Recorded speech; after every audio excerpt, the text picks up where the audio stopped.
ఈ కథను రచించిన వారు శ్రీ పెద్దిబొట్ల సుబ్బరామయ్య గారు. ఈ కథ 1990 సెప్టెంబర్లో ఉదయం వారపత్రికలో ప్రచురితమైంది. కోరిక. వంతెన కింద రోడ్డు పక్క నిలబడి ఉన్నాడు రాంబాబు. భుజాన బరువైన పుస్తకాల సంచి ఉంది. ఒక చేతిలో చిన్న టిఫిన్ క్యారియర్ ఉంది.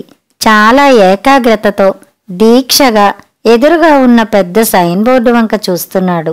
దానిమీద నగరంలో సినిమాల పోస్టర్లన్నీ ఉన్నాయి. రంగురంగుల రకరకాల పోస్టర్లు. రాంబాబు ఒక పోస్టర్ చూస్తూ ఆగిపోయాడు. అదేదో ఊరి చివర ఉన్న సినిమా హాల్.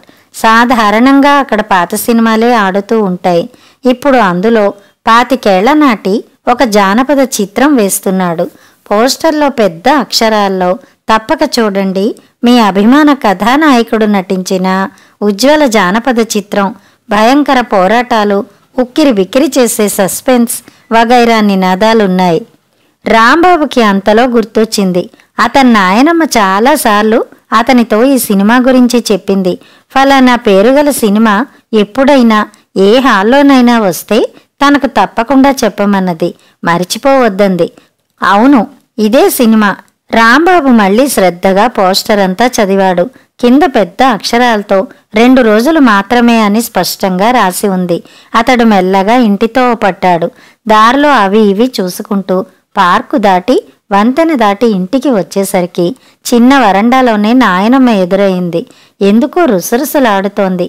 తీరికగా వరండాలో గోడ కానుకొని కూర్చుని బొంగురు గొంతుకతో, ఇంతే నా జీవితం, ఎప్పుడు సుఖపడ్డాను కనుక ఇంతే, ఇలా వెళ్ళిపోవలసిందే అంటున్నది. రాంబాబు నెమ్మదిగా లోపలికి వెళ్ళాడు. వంటగదిలో తల్లి పనిలో ఉంది. ఆమె కూడా అస్పష్టంగా ఏదో గొణుగుతోంది. రాంబాబు పుస్తకాలు అవతల పడేసి క్యారియర్ వంటింట్లో పెట్టి ఒక చేతితో లాగు పైకి లాక్కుంటూ మరో చేతితో ముక్కు తుడుచుకుంటూ, అమ్మా ఆకలవుతోంది, తినడానికి ఏమైనా పెట్టవు అని అడిగాడు. వాళ్ళమ్మ కోపంగా వెనుతిరిగి చూసి, ఏ కాసేపు ఆగలేవు, కాళ్ళు కూడా కడుక్కోకుండా ఏమంత తొందర అని ఉరిమింది. రాంబాబు వెనక్కి తగ్గి, ఇంట్లో పరిస్థితి ఏమీ బాగున్నట్టు లేదే, అంతా రుసరుసలాడుతున్నారే అనుకున్నాడు. ముసలమ్మకి 70 ఏళ్లుంటాయి. ఆమె జీవితమంతా ఎక్కడో పల్లెటూరులో గడిచింది. అక్కడే పుట్టడం, పెరిగి పెద్దది కావటం, ఆ ఊరి సంబంధమే పెద్దవాళ్లు ఖాయం చేయడం, అక్కడే పెళ్ళి, అక్కడే పురుళ్ళు పుణ్యాలు, అక్కడే చావులు, అక్కడే కష్టసుఖాలు, ఇలా అంత జీవితము అక్కడే వెళ్ళిపోయింది. కొన్నేళ్ల క్రితం భర్త పోవడంతో అక్కడ మిగిలి ఉన్న చేరెడ్నేలా అమ్ముకుని కొడుకు వెంట అతని ఇంటికి వచ్చింది. అయితే ఈ బస్తీ వాతావరణంలో ఇమడలేక చుట్టుపక్కల వాళ్లతో ఆ కబురు ఈ కబురు మాట్లాడుతూ ఉంటే ఆమె కోడలు ఏదో మూల కూర్చుని కృష్ణారామ అనుకోకుండా ఈ ఇల్లు ఆ ఇల్లు బలాదూరు తిరగకపోతేనే అని సతాయిస్తూ ఉంటుంది. పైగా ముసలమ్మకు చిన్నపిల్లలాగా అది ఇది తినాలని కోరిక. ఈవేళ అదే జరిగింది. ఆమె మధ్యాహ్నం 3 గంటలు దాటిన తర్వాత ఎండ కొద్దిగా తగ్గడం గమనించి చేతికర్ర అందుకొని నెమ్మదిగా తన మామూలు రౌండ్లకు బయలుదేరింది. ఇల్లు దాటి కొద్ది దూరం వెళ్ళగానే సీతాఫలాలు అమ్ముతున్న ఒక నడివయసు అమ్మాయి ఎదురైంది. ముసలమ్మ కళ్ళు మెరిశాయి, నోరూరింది. సీతాఫలాలు ఎంతో అందంగా ఆకర్షణీయంగా కన్నులు పండుగగా కనిపించాయి. గొప్పగా రోడ్డు మీదనే బుట్ట దింపించి నదురుగా పెద్దవిగా ఉన్న 2 పళ్ళు ఏరుకుని బేరమాడింది.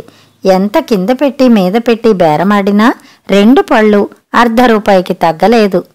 ముసలమ్మ 2 పళ్ళు ధోవతి చివర కట్టుకుని తమ ఇంటివైపు వేలు చూపించి, అదిగో ఆ పక్కనే మా వాట, మా కోడలుంటుంది, డబ్బులు అడిగి తీసుకో అని చెప్పి ఎదురుగా ఉన్న వరలక్ష్మమ్మ గారింట్లోకెళ్ళింది.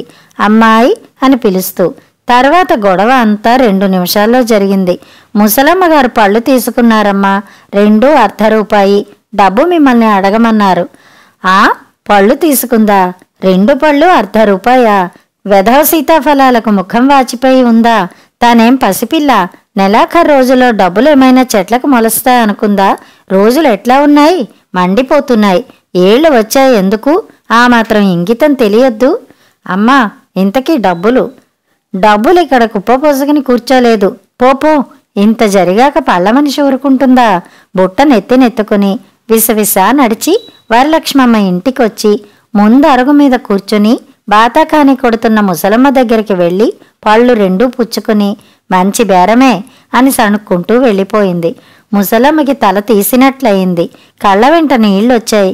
ఏం మాట్లాడేందుకు నోరు పెగల్లేదు. కర్ర అందుకుని గబగబా అడుగులు వేస్తూ ఇంటికి వచ్చి తీరిగ్గా మొదలుపెట్టింది ముక్కు చీదుకుంటూ, మాటి మాటికి కళ్ళు తుడుచుకుంటూ. ఈనాటికి ఈ గతి పట్టింది. నా కొడుకింట్లో నాకింత అవమానమా? వెధవది, ₹1 డబ్బులకి నోచుకోలేదా? అందరి కోడల్లో అందరి ఇళ్లల్లోనూ ఇలాగే ఉన్నారా? ఇంత అరాచకం ఎక్కడైనా ఉందా? లోపల కోడలు అన్నీ వింటూనే ఉంది. కాని పల్లెత్తి మాట్లాడలేదు, బదులు పలకలేదు. వాగి వాగి చివరకు ముసలమ్మ అలిసిపోయింది. అదిగో సరిగ్గా అప్పుడు వచ్చాడు రాంబాబు స్కూల్ నుంచి. రాంబాబు నెమ్మదిగా నాయనమ్మ సినిమా అన్నాడు. ఆమె గయ్యమని లేచింది. ఏం నాయనా, ఎగతాళిగా ఉందా? వెధవది, పళ్లకు ₹1 గతి లేదు, సినిమా అట సినిమా. రాంబాబు అనునయంగానో నెమ్మదిగానో స్పష్టంగానో అది కాదు నాయనమ్మ, విను, నువ్వు ఎప్పుడు చెబుతుంటావు. అది వచ్చిందిప్పుడు, 2 రోజులే, ఇంకుండదు అన్నాడు. సినిమా పేరు వినగానే ముసలమ్మ గాజు కళ్ళ వంటి కళ్ళు మెరిశాయి. అతని దగ్గరికి జరిగి ఆ సినిమా వచ్చిందా? ఎక్కడా? ఎప్పుడు? హాల్ ఎంత దూరం? అని ప్రశ్నలు కురిపించింది. రాంబాబు అన్ని ప్రశ్నలకు జవాబు చెప్పాడు. ఆ సినిమా 2 రోజులు మాత్రమే అని, 1 రోజు అయిపోయిందని, మరునాడు మాత్రమే ఉంటుందని తెలుసుకుని గంభీరంగా ఆలోచించడం ప్రారంభించింది. కాసేపాగి, ఒరే రాముడు, మనం ఎట్లాగైనా సరే ఆ సినిమాకు పోవాలి, తప్పదు అంది ఖచ్చితంగా.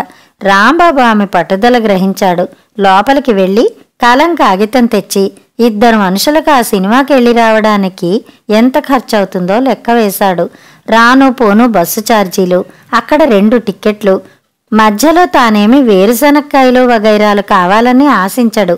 జాగ్రత్తగా లెక్క వేసి నిట్టూర్చి, లాభం లేదు నాయనమ్మ, చాలా అవుతుంది అన్నాడు. ముసలమ్మ వినలేదు. తల అడ్డంగా ఆడిస్తూ, ఎంత ఖర్చైనా సరే సీతాఫలాలు అక్కర్లేదు, తిండి అక్కర్లేదు అన్నది. నాయనమ్మకు ఆ పాతకాలపు సినిమా మీద అంత మోజు ఎందుకో రాంబాబుకు అర్థం కాలేదు. పోని ఒక పని చేద్దాం, నేను నిన్ను హాలు దాకా తీసుకుపోయి టిక్కెట్ తీసి లోపలికి పంపిస్తాను. ఆట వదిలే టైంకి వచ్చి నిన్నింటికి తీసుకువస్తాను. అందువల్ల బోలెడు సుఖం. పైగా నాకు ఆ పాత చింతకాయ పచ్చడి సినిమా ఇష్టం ఉండదు. ముసలమ్మ ఒప్పుకోలేదు. నువ్వు రావలసిందే అన్నది. నీకు నీ తాతగారి పేరు పెట్టుకున్నాన్రా తండ్రి అని గొణిగింది. తర్వాత అసలు విషయం బయటపెట్టింది. అది విన్న తర్వాత రాంబాబుకు కూడా ఆ సినిమా తప్పకుండా చూడాలనిపించింది. నిశ్శబ్దంగా కూర్చుని డబ్బు పోగు చేసే పద్ధతిలో ఆలోచించడం ప్రారంభించారు ఇద్దరు. అది చాలా పాతకాలపు సంగతి. అప్పుడు ఆమె భర్త రాయిలా హాయిగా ఆనందంగా ఉండేవాడు. తన ఊళ్ళో అడపా తడపా వారిని వీరిని పోగు చేసి నాటకాలాడుతూ ఉండేవాడు. ఆయన ఎప్పుడో మద్రాసు వెళ్ళినప్పుడు స్నేహితుడు ఈ సినిమాలో చిన్న వేషం వేయమంటే సరేనని వేశాడు సరదాగా. ఆ కథ అంతా రాజులకు, రాజ్యాలకు, క్రూరులైన సేనాధిపతులకు, రాజకుమార్తెలకు, కుట్రలకు, ఎత్తులకు, పై ఎత్తులకు సంబంధించింది. అందులో ఆయన వేషం వేశాడు, రాజవైద్యుడి వేషం. ముసలమ్మ మాటల్లో చాలాసేపే కనిపిస్తారు. చెమికీ కోటు తొడుక్కుని తలపాగాతో మీసాలతో 2-3 మాటలు కూడా ఉన్నాయి. నాయనమ్మ మనవడు ఇద్దరు కృతనిశ్చయులై లేచారు. ఆనాడు రాత్రి ముసలమ్మ కోడలు వంటగది శుభ్రం చేసే పనిలో నిమగ్నురాలై ఉన్నప్పుడు కొడుకు గదిలో చేరింది. కూర్చుని నెమ్మదిగా ప్రారంభించింది. తెల్లవారితే శివరాత్రి. ఇంత బతుకు బతికింది తాను. ఇప్పుడు కాటికి కాళ్ళు చాచుకుని ఉంది. పోయే ముందు ఇంత పుణ్యం చిన్న మూటగానైనా కట్టుకుని పోకపోతే సద్గతులుండవు. పైగా దూరమా భారమా? ఉంటున్నది పవిత్ర కృష్ణా తీరం. 4 మునకలు వేసి అమ్మవారిని చూసి వస్తే చాలు. వట్టి చేతులతో పోలేదు కదా. అడుక్కునే నిర్భాగ్యులందరికీ పెట్టలేము. కనీసం కొందరికైనా పైసలు పడేయొద్దు. కొడుకు అంతా విన్నాడు. ఏమీ మాట్లాడకుండానే లేచి చొక్కా జేబు తడిమి నెలాఖరు రోజుల్లో జేబులో మిగిలిన 2 రూపాయి కాగితాలు, కాసిని చిల్లర నాణాలు ముసలమ్మకిచ్చి మళ్లీ కూర్చున్నాడు. ముసలమ్మ యువతలకి వచ్చి మనవడి దగ్గర చేరి ఆ డబ్బులన్నీ అతనికి అప్పగించింది. అతడు అంతకు ముందే తాను అప్పుడప్పుడు పోగు చేసిన రూపాయి చిల్లర లెక్క చూసుకున్నాడు. తర్వాత 2 రోజుల పాటు తాను స్కూలుకు నడిచిపోగలడు. పొద్దున్నే వీధి చివరి ఇంట్లోని కాశీగాడు తనకు 30 పైసలు ఇవ్వాలి. అవి వసూలు చేస్తే శుభ్రంగా సరిపోతుంది. మన్నాడు ముసలమ్మ ఎక్కడ్నించో మరో పావలా పట్టుకొచ్చింది. రాంబాబు కొంచెం శ్రమపడ్డాడు. కాని మొత్తం మీద కాశీగాడి బాకీ వసూలు చేశాడు. సాయంకాలం 5 దాటిన తర్వాత ముసలమ్మ తనకున్న వాటిలో మంచి ధోవతి కట్టుకుని కళ్ళజోడు తాటితో చెవులకు బిగించుకుని తయారైంది. రాంబాబు సిద్ధంగానే ఉన్నాడు. ముసలమ్మ కోడల్ని కేకవేసి, ఇదిగో నిన్న మొన్న చెప్పావే మన ఊరివారి అమ్మాయి కాపరానికి వచ్చి ఇక్కడే ఉంటోందని, వారింటికి పోతున్నాము. మొన్న కనిపించి ఒకటే బతిమిలాడింది. పాపం పెద్ద దిక్కు ఎవరూ లేరంట, చూసొస్తా. రాముణ్ణి తోడుగా తీసుకుపోతున్నా. పెద్ద మనవడు కదా, తోడుగా ఉంటాడని. కోడలు తల వంచి చూసి ఏ కళనున్నదో ఏమో సరే అన్నట్టుగా తల ఊపింది. నెమ్మదిగా జాగ్రత్త అని కూడా అంది. ఇద్దరూ నడిచి వచ్చి వంతెన దిగి బస్సు కోసం నిలబడ్డారు. ఎన్నో బస్సులు వస్తున్నాయి పోతున్నాయి. ఏ బస్సులోనూ ఖాళీ లేదు. చాలాసేపు పడిగాపులు పడి ఉంటే చివరకు బస్సు దొరికింది. అది అరగంట ప్రయాణం చేసి ఊరి చివరికి చేరింది. అక్కడి నుంచి నడిచి సినిమా హాలుకు చేరుకున్నారు. అది పాత హాలు. హాలు ముందు లైట్లు కూడా మందంగా ఉన్నాయి. జనం కూడా ఎక్కువ మంది లేరు. చాలా పలచగా ఉన్నారు. ఆ వాతావరణం చూస్తే అసలు ఆ రోజు సినిమా ఉంటుందా ఉండదా అనే అనుమానం కలిగింది. రాంబాబు వెళ్ళి కనుక్కుని వచ్చాడు. నాయనమ్మ, ఎట్టి పరిస్థితుల్లోనూ సినిమా వేస్తారు, 10 మంది ఉన్నా సరే అని చెప్పాడు. అక్కడ ఉన్న 15 మంది చాలా నిరుత్సాహంగా నిర్లిప్తంగా ఉన్నారు. ఏమీ తోచక మరి ఏమీ చేయడానికి పని లేక వచ్చిన వారిలా ఉన్నారు. అంతలో కొన్ని లైట్లు వెలిగాయి. బెల్ మోగింది. కౌంటర్లు తెరిచి కూర్చున్నారు హాలువాళ్లు. జనం ఉన్న కొద్దిమంది చాలా నెమ్మదిగా నీరసంగా టికెట్లు కొనుక్కుంటున్నారు. రాంబాబు టికెట్లు తెచ్చాడు. నాయనమ్మ చెయ్యి పట్టుకుని లోపలికి నడిపించుకుని వెళ్ళి ఆమెను కూర్చోపెట్టాడు. లోపల ఏదో పాతకాలపు సినిమా పాట వినిపిస్తోంది. మళ్లీ బెల్ మోగింది. లోపల లైట్లు ఆరిపోయాయి. కూర్చున్న కొద్ది జనంలోనే ఎవడో ఈల వేశాడు. న్యూస్ రీల్ ఒకటి ప్రారంభమైంది. తర్వాత అసలు సినిమా అక్షరాలు పడ్డాయి. మళ్లీ ఎవడో ఈల వేశాడు. ఈ కథంతా రాజ్యాల కోసం కుట్రలు, యుద్ధాలు, ముసుగు మనుషులు, ప్రేమలు ఇలా నడుస్తోంది. పాత ప్రింట్ కావడం వల్ల అన్ని సన్నివేశాల్లోనూ వర్షం కురుస్తున్నట్టుగా ఉంటుంది. మాటి మాటికి తెర మీద గీతలు, ++ గుర్తులు పడుతున్నాయి. జనంలో ఎవరో ఎందుకో ఏదో పెద్దగా అని మరింత పెద్దగా నవ్వారు. అంతలో ఇంటర్వెల్. ఇంక 10 నిమిషాల్లో అని పెద్దగా రాంబాబుతో అంది. కథ నడుస్తోంది. రాజుగారు మరణశయ్య మీద ఉన్నారు. చుట్టూ దేవేరులు, మంత్రులు, ఇతరులు నిలబడి ఉన్నారు మౌనంగా. ఇప్పుడే అనంది ముసలమ్మ ఆదుర్దాగా. రాంబాబు ఉత్కంఠతో జాగ్రత్తగా ఎదురు చూస్తున్నాడు. అంతలో రాజవైద్యులు వచ్చేశారు అన్న డైలాగు చూడు చూడు అన్నది ముసలమ్మ. కెమెరా గుమ్మం వైపు తిరిగింది. ఉన్నట్టుండి తెర మీద ఎర్రటి మంట కనిపించింది. శబ్దం కూడా వినిపించింది. ఫిలిం కాలిపోయింది. లైట్లు వెలిగాయి. జనంలో ఎవడో మళ్లీ ఈల వేశాడు. ఒకరిద్దరు లేచిపోయారు.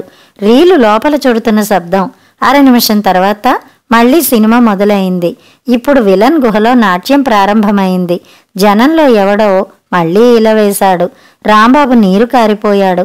నాయనమ్మ వంక చూశాడు. ఆమె దిగ్భ్రాంతి చెందిన దానిలా బొమ్మలా కూర్చుని ఉంది. నాయనమ్మ, ఇంతేనా? అంతే, ఇక కనిపించదు.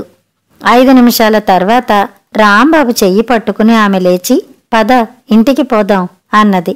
ఇద్దరూ హాలు బయటికి వచ్చి బస్సు కోసం ఎదురు చూస్తూ నిలబడ్డారు.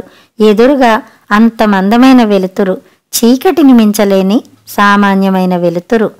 కథ సమాప్తం.